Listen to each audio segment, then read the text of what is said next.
अब पुण्यात्माओं, ये वो परमेश्वर है जो हमारे सब दुखों को दूर करते हैं। और पहले हम इनको भगवान नहीं मानते थे, इनको एक सिंपल साधारण सा एक भक्त या कवि की संज्ञा देकर के हम इनके चैप्टर को क्लोज कर दिया था। और अब ये चैप्टर इतना विस्तृत है कि ये इसकी महिमा हम गा ही नहीं सकते। परमात्मा के ज्ञान से हमें कैसे जानकारी हुई, जैसे हम काल ने इस कैसे रोक रखे हैं इस जेल में, अपनी कारागार में।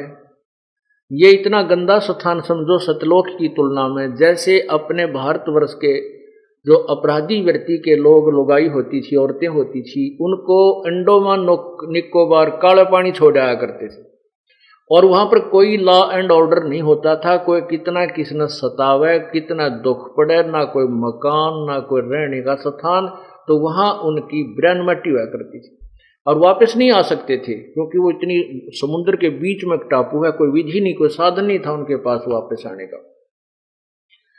तो वहां भूखे रहो, कोई किसी ने कुटे छेते बूंदा अच्छा काम करे, चाहे उन्हें जानते मारे, कितना तंग करो, वो बुरा हाल होता था। प्राकृतिक आपदाएं, रोग हो जाए, बीमारी हो जाए, कोई डॉक्टर वैद्य नहीं। तो हम उस सतलोक से यहाँ ऐसे गंदे लोक में आए हुए हैं, इस काल के लोक में, जैसे इंडोमान निकोबार में पहुंच जाते थे, वापस जाया ना जा, कोई विधि नहीं होती थी। तो अब परमात्मा ने हमें साधन दिया है, विधि बताई है कि तुम गलती करके दोषी होकर यहाँ आए हो, तुम अपने आप को सुधार लो, तुम्हें फिर वहीं ले चलता हूं जहाँ तुम सुखी रहते। तो यहाँ हम कैसे फंस गए, इस जेल को अपना घर मान लिया, जब ये पता है कि हम यहाँ रह नहीं सकते और ये हमारा स्थायी स्थान नहीं है। तो इस काल ने हमें क्यों कर बांध रखा है। एक बंदर पकड़निया होता है, बंदर पकड़ने वाला, वो कैसे, तो उसमें वो चने डाल देता है, 1 किलो आधा किलो चने उसमें उस पात्र में डाल देता है गुगड़े, और कुछ आसपास उसके बखेर देता है और दूर जा बैठता है एक तरफ। अब बंदर देखता है इधर उधर, उसको दिखते हैं कि बाहर चने पड़े हैं, वो चने खाने के चक्कर में, लालच में वहां आ जाता है जहां पर उसने वो जाल फैला रखा होता है। अब वो बंदर फिर उसमें झांक कर देखता है उस बीड़े मुंह के पात्र में, तो उसमें देखा तो घने चने पड़े, तो वो हाथ ने जबरदस्ती फंसा दे उसमें और उसमें हाथ डालकर मुट्ठी भर लेता है, फिर भागने की सोचता है। अब वो मुट्ठी भरने के बाद उसका हाथ हट गया, वो खुल नहीं रहा, बाहर नहीं आ रहा, और मुट्ठी वो खोल नहीं। इतनी अकल कोई ना कि तो मुट्ठी खोल दे, इस चना ने छोड़ दे, वो लालच छूट नहीं उस पर कति, उसके बस की बात नहीं कि वो मुट्ठी खोल दे, नहीं खोल सकता बंदर। अब वो उधर से मुट्ठी खोलता नहीं, हाथ उसका फंस गया है, चिल्लावे है, रोए है, टट्टी करे, पेशाब करे, वो मुट्ठी ना खोलता, वो खोल नहीं सकता। उस बंदर पकड़ने वाले को पता है उसकी बुद्धि का कि इसमें इतनी अकल सही कोई ना कि मुट्ठी खोल दे। तो ऐसे ही एक बंदर पकड़ने वाले ने यो जादू अपना जंतर चला रखा था।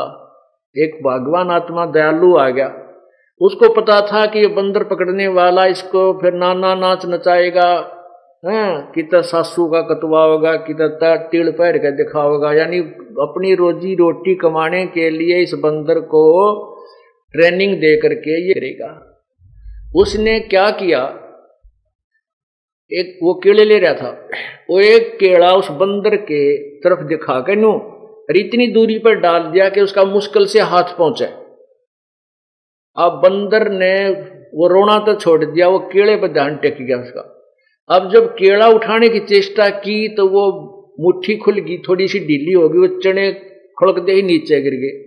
अब उसने बंदर ने पूरे जोर से फिर वो केला उठाने की चेष्टा की, वो हाथ निकल गया और लेकर केला भाग गया। तो परम गया, तो अपने को ये मोह ममता के चने दे रखे हैं, थोड़े से आपके, या तेरी कोठी, या तेरी कार, या तेरी बेटी, या तेरा बेटा है, या तेरी जमीन, या मुट्ठी भर रहे हम आप पर, फिर रो हाय मर गए, हाय दुखी हो गए, हाय हमें ये कष्ट हो रहा है, हमारी जन्म मृत्यु क्यों ना छूटती। परमात्मा दयालु हैं, उन्होंने ये राम नाम का सत्संग का केड़ा गिर दिया तुम्हारे आगे। एक बार मुट्ठी छूटन लागी थारी, थोड़ी बहुत समय आपको परमात्मा का यू केड़ा खाने को मिल जाएगा और इस ले को केड़े को भाग जाएंगे अपन सतलोक में। फिर इसके छोड़ जाएंगे चने को यहीं पर। बोलो सतगुरुदेव की जय।